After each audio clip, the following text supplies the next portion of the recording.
En el mundo del automovilismo hay circuitos que son simplemente trozos de asfalto, y luego hay circuitos que son catedrales sagradas. El Autódromo Internacional Enzo Edino Ferrari, conocido simplemente como Imola, es un templo construido sobre velocidad, pasión y una cantidad desproporcionada de tragedia. Es un trazado de la vieja escuela. Angosto, bipolar, rodeado de muros de concreto que te miran fijamente a centímetros de la pista en cada curva. Es mundialmente famoso por ser el lugar que nos arrebató a Ayrton Senna en 1994, pero en el mundo de las carreras de resistencia, Imola es otra clase de monstruo. Hoy vamos a hablar de la prueba de resistencia más claustrofóbica de Europa, las 6 horas de Imola. Para entender por qué una carrera de 6 horas en Imola es un infierno continuo, primero tienes que entender la pista. Imola no fue diseñada por computadoras modernas con amplias zonas de escape donde puedes equivocarte sin pagar el precio.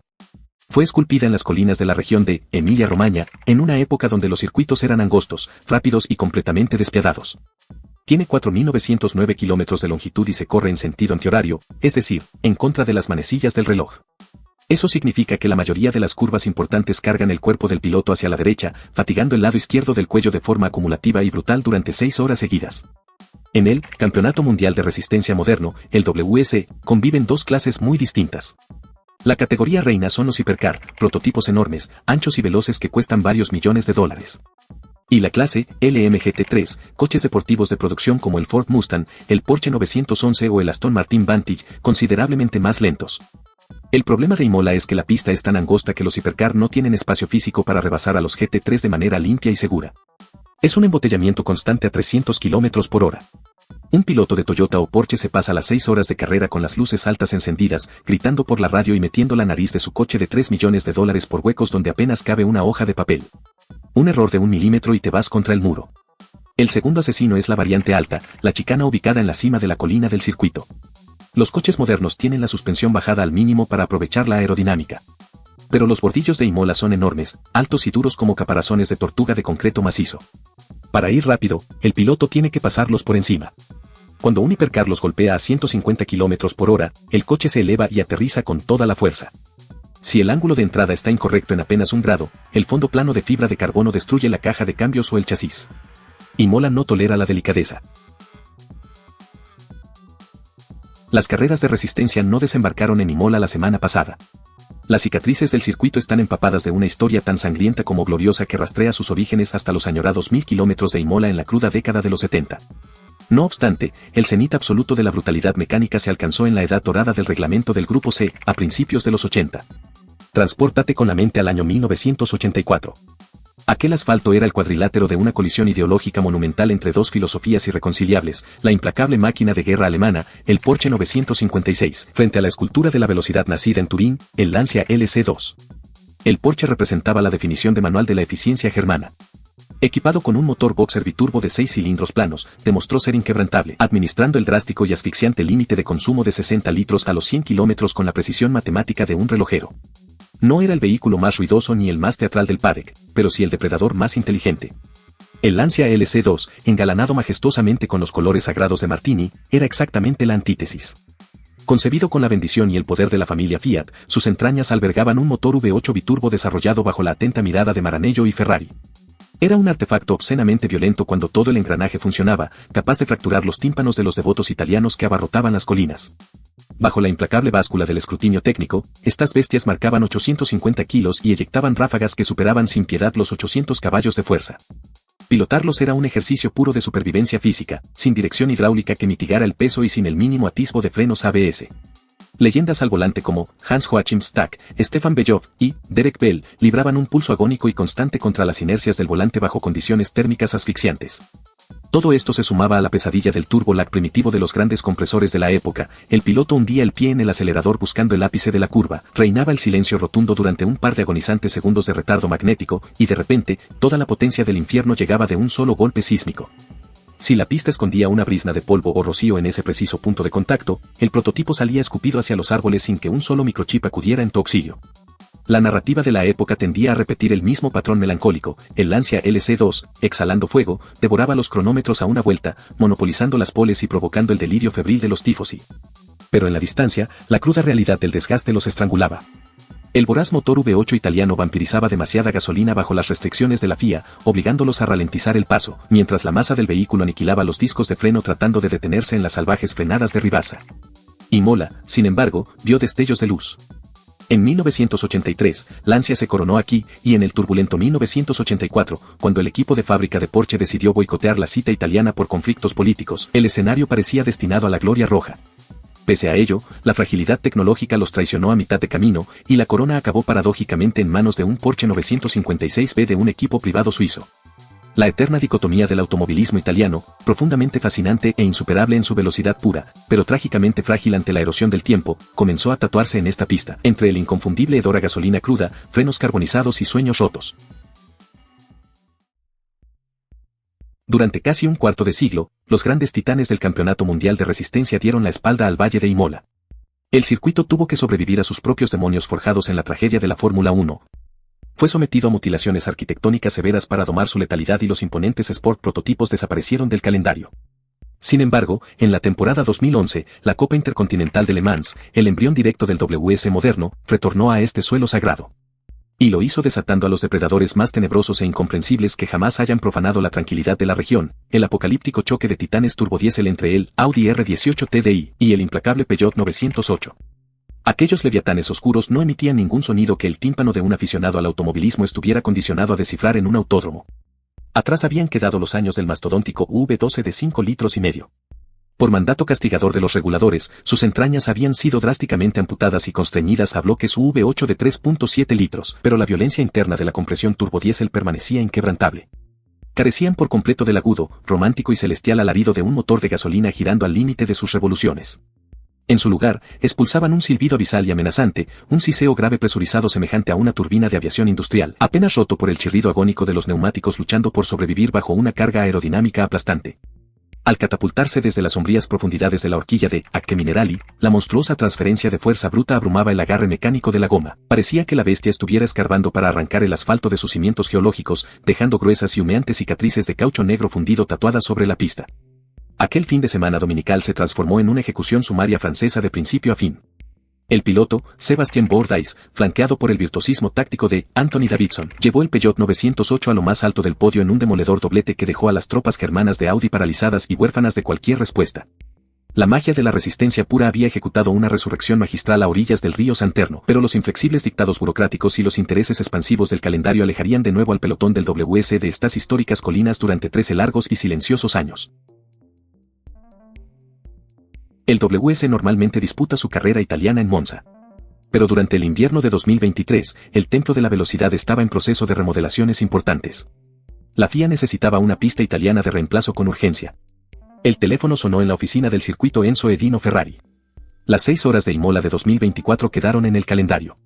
No podía haber un momento más cargado de simbolismo.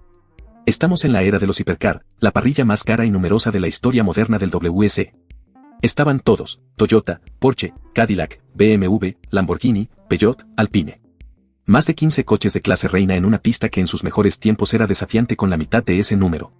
Pero el mundo entero tenía los ojos puestos en Ferrari. Para la escudería, esta no era una carrera ordinaria. Imola está a apenas 80 kilómetros de la fábrica en Maranello. Literalmente corrían en el patio trasero de su casa, en un circuito que lleva el nombre del fundador de la empresa. El año anterior Ferrari había ganado las 24 horas de Le Mans por primera vez en décadas, y la euforia en Italia era de proporciones históricas. Llegaron con 3 Ferrari 499P, los coches número 50, 51 y el número 83 del equipo privado AV Corse. El sábado de clasificación fue exactamente lo que los tifosi necesitaban ver. Los 3 Ferrari 499P destrozaron a la competencia y aseguraron las posiciones 1, 2 y 3 en la parrilla de salida. Dominio absoluto. Los Toyota estaban varias décimas atrás, los Porsche no podían seguirles el ritmo. El Ferrari 499P, con su motor V6 biturbo y el sistema híbrido en el eje delantero, devoraba las curvas de Imola como si la pista hubiera sido diseñada para él. Más de 70.000 tifosi llenaron las gradas pintando el circuito de rojo sangre. Bengalas encendidas, el himno italiano cantado en coro, banderas gigantes del cabalino rampante colgadas en las cercas. Todo estaba listo para el domingo. Iba a ser el desfile de la victoria más grande de Italia en mucho tiempo. Nadie se imaginaba que en menos de 24 horas ese sueño se convertiría en la pesadilla táctica más humillante de la temporada. El domingo despuntó bajo el amparo de un denso techo de nubes grises, pero la cinta de asfalto permanecía completamente seca y expectante a los motores. Al desatarse el furor de la bandera verde, los 3 flamantes Ferrari 499P fueron disparados de sus posiciones como misiles balísticos intercontinentales. Durante las primeras 3 horas, la carrera representó un monólogo rojo que rozaba la perfección algorítmica y la sumisión de sus rivales. A la turbulenta estela de su estruendo, el alemán Lorenz Bator atrincherado en el Porsche 963 y los japoneses en el Toyota GR010 peleaban a dentelladas sucias por las simples obras aerodinámicas del banquete italiano. Pero Imola es una entidad biológica viva, caprichosamente incrustada en las traicioneras corrientes de los microclimas de los Apeninos. En las frías pantallas de radar que monopolizaban el Pitlane, una masa meteorológica inestable y violenta comenzó a hincharse en la periferia. Se avecinaba la tempestad perfecta. Y es precisamente en este estrecho abismo cognitivo donde la resistencia te cobra la matrícula táctica más dolorosa y cara del planeta. Todo el imperio infranqueable que levantaste centésima a centésima durante el 50% de la carrera puede arder hasta sus cimientos en menos de 300 segundos de histeria. A falta de poco más de 2 horas para el desenlace y la caída del telón, el cielo colapsó sobre Emilia-Romagna. La precipitación inició de forma sigilosa, casi como un macabro juego mental, humedeciendo agresivamente la frenada de Ribasa y la curva de Tamburello mientras Tosa y la recta principal gozaban de una inquietante sequedad. El circuito se transmutó, sin previo aviso, en una mortal ruleta rusa de adherencia fractal. Cuando la densa capa de agua asalta la superficie de la goma, esa energía vital es purgada en cuestión de latidos. No hay tracción longitudinal, los discos de carbono ignoran el hundimiento del pedal de freno y la dirección se declara instantáneamente en huelga física. La aerodinámica del vehículo entra en barrena. Alrededor de la vuelta 135, llamó de inmediato al Toyota número 7 para extirpar las gomas de seco e insertar neumáticos de lluvia extrema. El escuadrón germano de Porsche, detectando la sangre en el agua, replicó la inmensa audacia calcando la estrategia paso a paso con su coche número 6. ¿Y qué hizo el muro de mando de Ferrari? Creyeron estar leyendo el oráculo del futuro en los píxeles de su radar y apostaron absurdamente todo su capital a que la densa nube era un fenómeno meramente efímero.